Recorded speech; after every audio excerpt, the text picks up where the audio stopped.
Yo, what's up, guys? We got Amadeux here doing a walkthrough of his track Simplicity. If I said it right, Amadeux. Awesome. I guess should we do like a quick preview of what it sounds like before we get started with the walkthrough? Yeah. So the final drop sounds like this.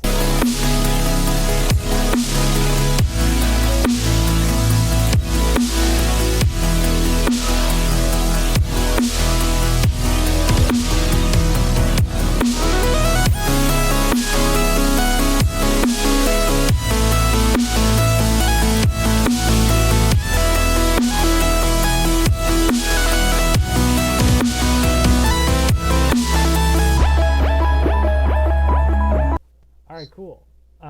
So yeah, for those of you who aren't aware, this track was done for the EDM Reddit EDM production subreddit sample pack competition, for which there were uh, 6 or 7 samples that you were allowed to use, none of which sounded really anything like this track. So the first sample was like a falling sample like this,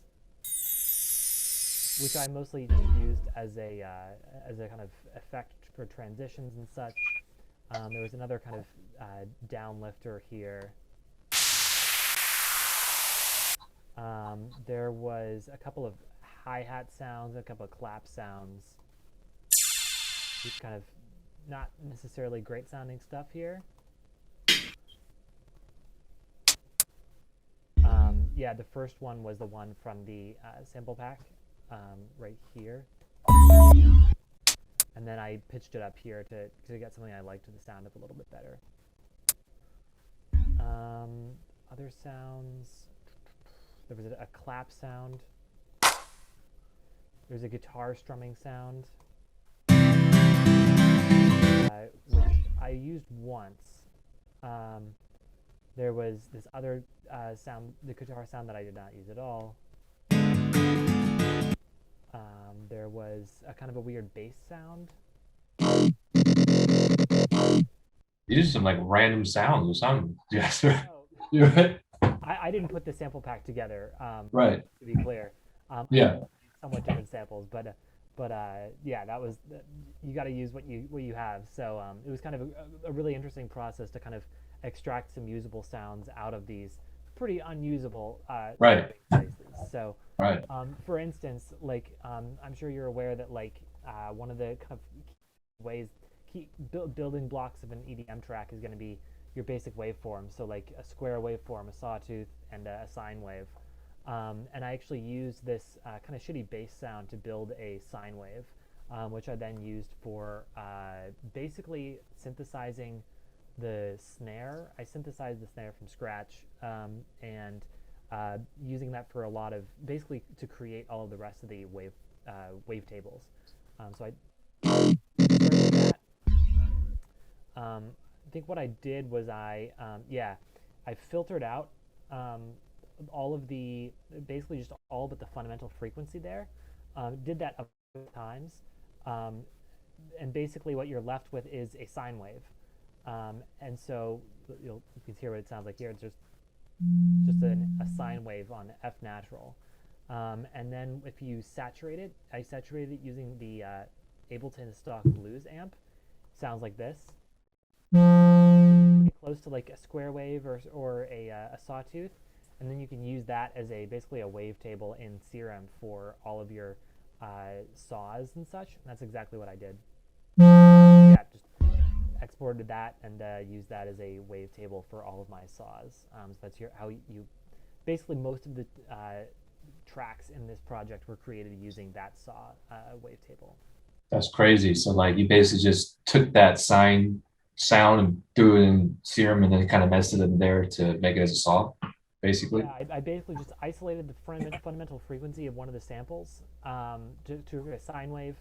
I used the sine wave itself for some stuff, and I also saturated the sine wave to give a square, basically a sawtooth, and then used the sawtooth for most of the sounds in this track. Damn, crazy, dude. You're a genius, man. Shit. And yeah, so that's how I created both of the opening sounds, if you go to Master sound Jasper. here, oh, you know what? Yeah, it's I created this on a different computer, so it's not exactly And, coming through on that. right. A lot of the tracks have to stay frozen for that reason. Yeah, But yeah, that's how I made a lot of the basically all of the sounds. So that's fine. yeah, Yeah, maybe you can just, I guess, kind of go through, I guess the processing of it since we can't really look at the serum then, perhaps. yeah. Yeah. So I mean, again, the serum is a little bit trivial anyway. Most of the Mm, sounds are just like saws with various types of mm, envelopes on them. mm. So the track opens like this.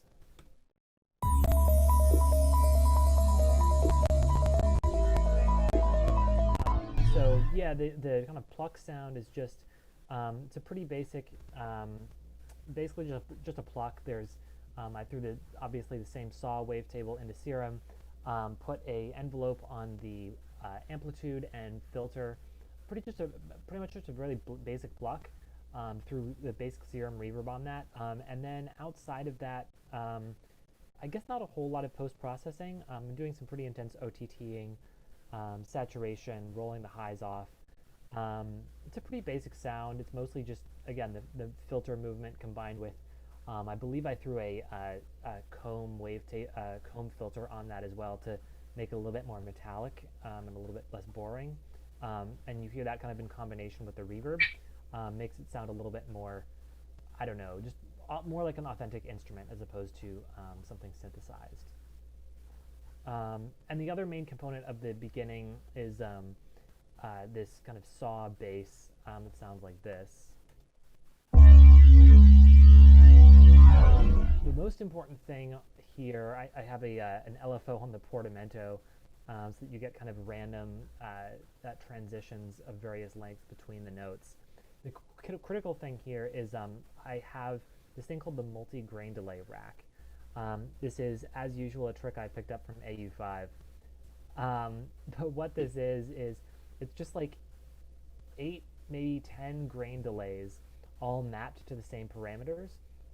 The key thing that you want to do is add a little bit of random pitch and about 50% feedback, frequency all the way down, and just a little bit of spray.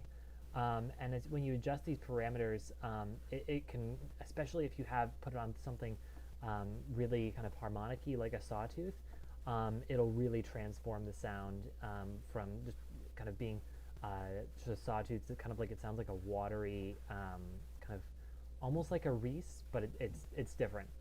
You just have to try it for yourself. Highly recommend. Then just OTTing twice on that guy. And then a fat rack, and that's it.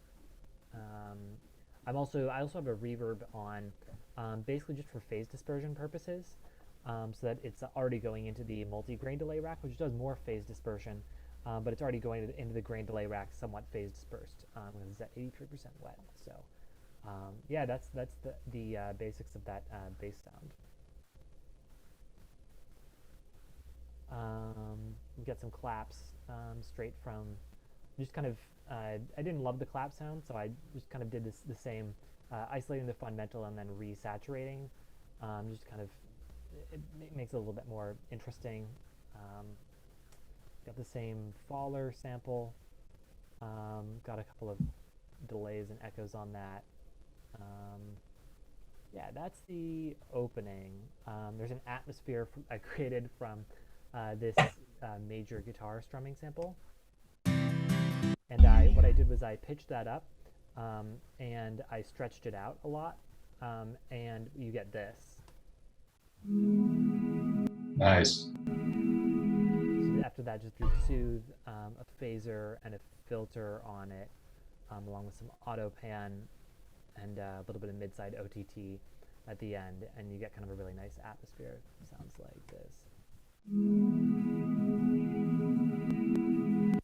When you say stretch, like what do you what do you mean by stretch?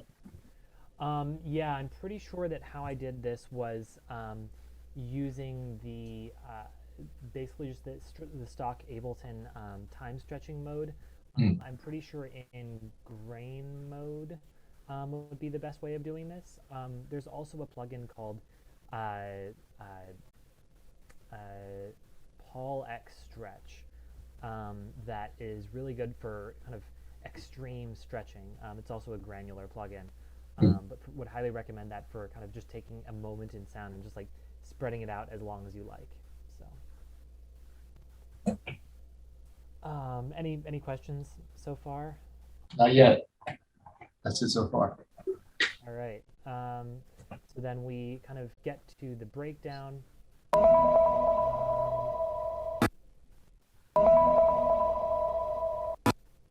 Not sure why this isn't playing. Mm. I think I just took it out because I had Soothe on it. Let me unfreeze that. I used Soothe a lot on this project because I was doing it on my desktop, which has lots of compute, but this Mac does not. So, oh, you know what? It's a sidechain problem. That's what it was. Yeah. Sometimes when I'm using LFO tool for sidechaining, and if you like stop it at the wrong spot, it'll basically mute it. Mm. Worked.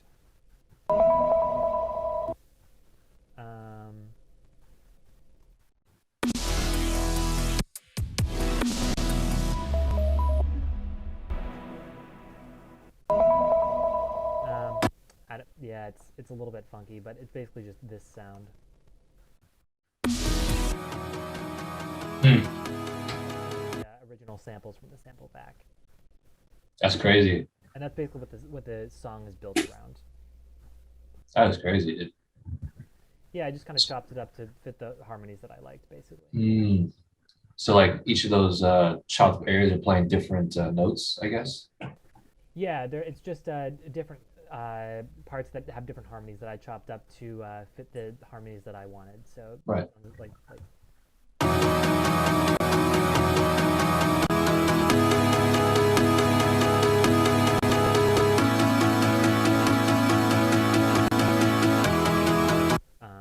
yeah, pretty basic, but basically, I wanted to incorporate just kind of if I totally mangled all of the samples from the sample pack originally, it would kind of not be very creative, and it would lose some of the kind of ties to the sample pack itself. Right. Right. So I wanted to kind of maintain clearly something that would tie it to the sample pack that it was drawn from. So Right. this is what it sounds like.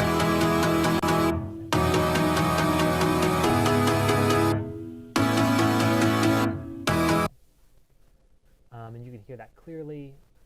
I guess the build is pretty straightforward.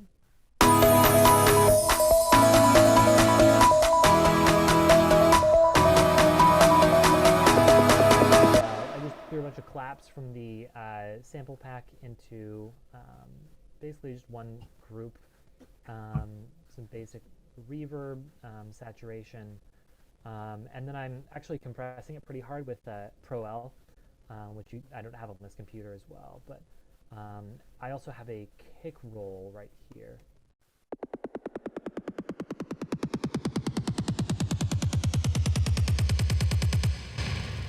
Just with one of the kicks from the sample pack.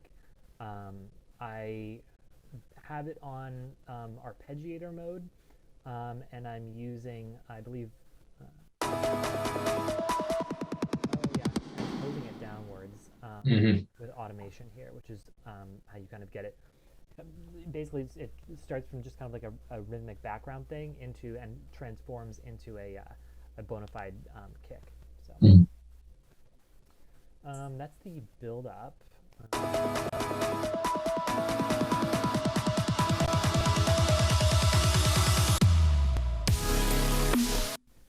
Very basic riser sample that was included in the pack. And there was an 808 included in the pack that I believe I just automated the pitch downward on it in Ableton's clip mode just to create this little sub dive here.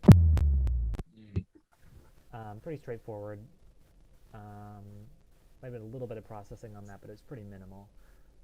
We get to a drop here.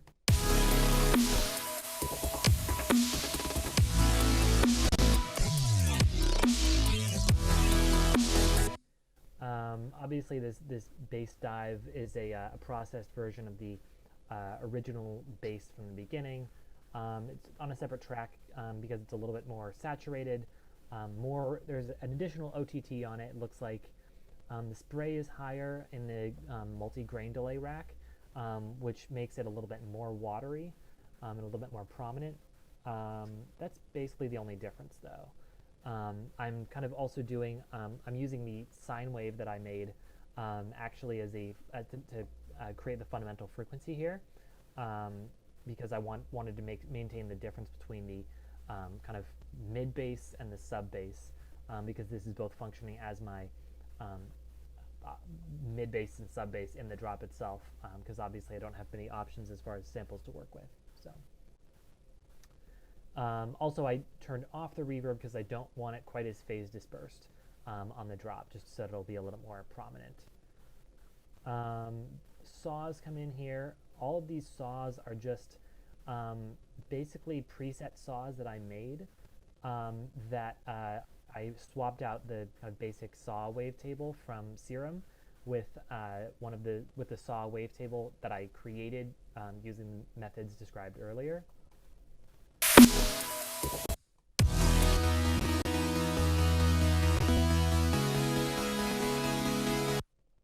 Sounds pretty normal.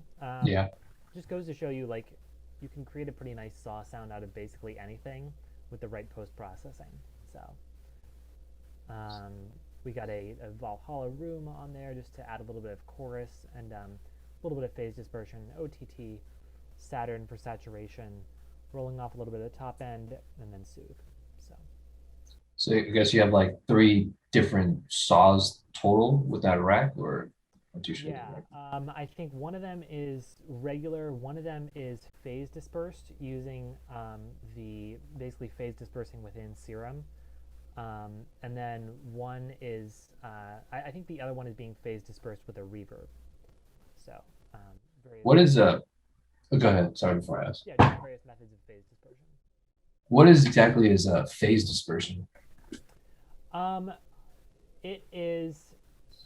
So I actually could not explain the physics to you. I'm a little bit disappointed here, and or embarrassed. No worries, man. Basically, from a sonic perspective, it involves if you have multiple voices within the same oscillator playing, it'll start the phases at different spots, and that'll mean that they're not exactly syncing up, which can lead to some destructive interference.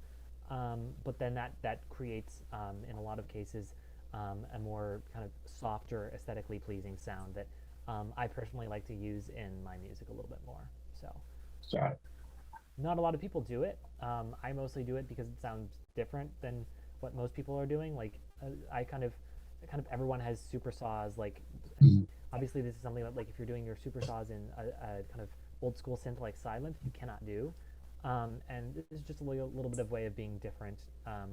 AU5 does it via reverb mostly, and also via the kind of phase dispersion within the Serum wavetable. I tend to do both, as you can see here. So I wonder, like, every time I heard your saws, I knew there were saws, but it didn't really just sound like your basic saws that you hear basically everywhere. I guess that's the reason why. Exactly. I think of it as like you want your saws to be an aspect of your song, just to fill up space, but you don't want it to be like the thing, because that is a pretty unoriginal sound at this point. Yeah. So the phase dispersing them can really help push them into the background a little bit and make the other aspects of your track special. I just, to create a white noise sample, which I always like to layer that in the drop, I just took this effects Fallers sample, and I believe I used Call X stretch to stretch out the beginning of it, and that gives you this white noise sample that you can repeat ad nauseum. So, and then the last aspect of this is I have some hi-hats that I created just by pitching up one of the hi-hats from the pack. But I did synthesize. The kick is just two kicks from the pack layered. This one for body, this one for transient.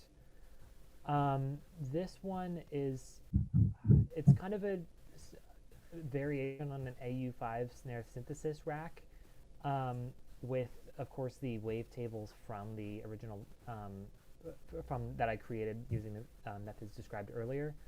Part of it's basically just a modified AU5 snare synthesis rack. I honestly, I definitely changed some of this. To be honest, I don't remember what's different now, so I probably would not be able to speak to that as much. But basically, the main components are just using this white noise sample as kind of the body of the snare, and then using the sine sample for the fundamental, and you get, it's basically a modified dubstep snare using this. So.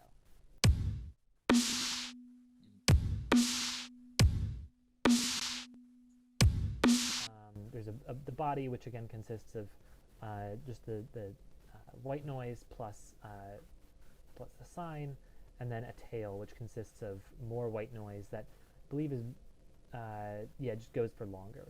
So that's how the snare is synthesized.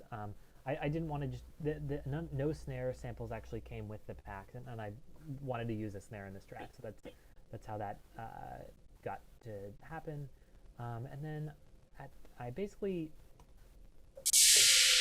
I wanted to kind of add a secondary hit onto the every other snare hit on the second half of the drop, just to kind of add something.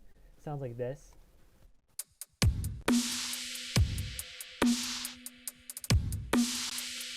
And that is a hi-hat sample, just kind of like a splashy synthesized sample that I pitched up using 500 hertz using the frequency shifter, to kind of take it more out of the realm of hi-hat, put it more into the realm of like ride cymbal, reverbing it out for phase dispersion, soothe, saturator, and a Haas effect.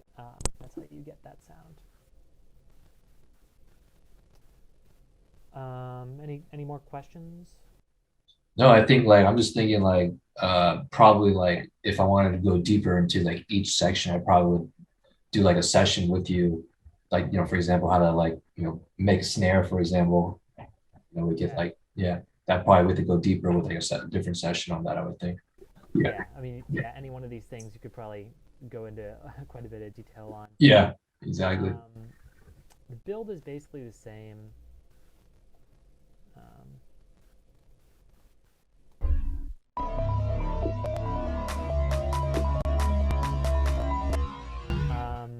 The second drop is a bit of a more dubstep drop.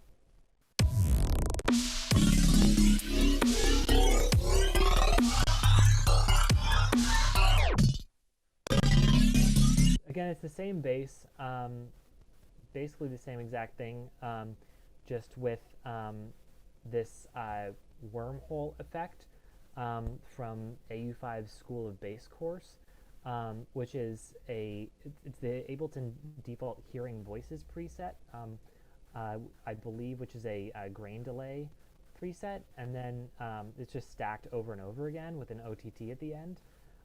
Grain delay is so awesome because you can do all sorts of these stackings of it, and then throw an OTT at the end and get sounds that are totally different than the original sound.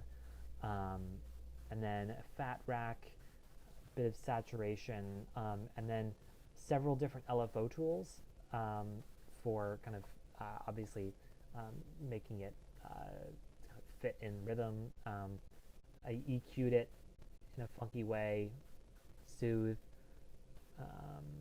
basically a pitch drop effect for kind of the tape stop effect, basically, more saturation, and that's how you get this kind of dubstep style bass. So. Is it dubstep style like that type of drop? Is it usually just like playing the tonic over and over usually, and then you kind of have like a fill that kind of mixes it up a bit? Yeah, it depends. In this case, it mostly is. There's a little bit of a turnaround that's not the tonic. Mm-hmm. Yeah, I like that. That feels dope. Yeah. In general, though, it is. And then it can depend a little bit, but in general, it won't be too complicated, even if it is going to other harmonies, just so that you can kind of focus on the sound design as opposed to Mm, the harmonies. mhm, mhm. That turns around into a repeat of the original drop, which is basically the same. Yeah, just again, it's the same here. Second half, I just add in a melody.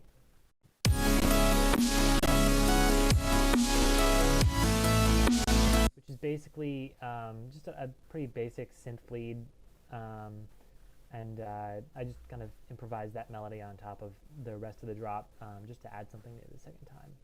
But yeah, that's basically the track. The outro is pretty similar to the intro, so Oh man. yeah. So where can people reach out to you and find you? Yeah, you can find me on my YouTube channel primarily. I also have an Instagram account. YouTube channel is just called Amadeux, Amadeux. And on Instagram, I'm Amadeux Music. That's where you can find me. Cool. All right, guys, thank you so much for watching. That's going to be it for this video. I hope you enjoyed the walkthrough.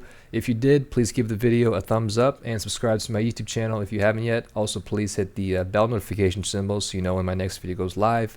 I plan to do more videos with other artists, probably further down the line in the future, but you can definitely expect more like music production videos and again, videos on my personal journey as an aspiring EDM artist. And if you guys want to reach out to Amadeux, he is also offering one-on-one coaching as well. So if you have any questions regarding to the walkthrough we went through today, or just want to basically improve your EDM production skills, feel free to reach out to him. I will leave all his information in the description below. Thank you so much again for watching. Until next time, much love. Peace out.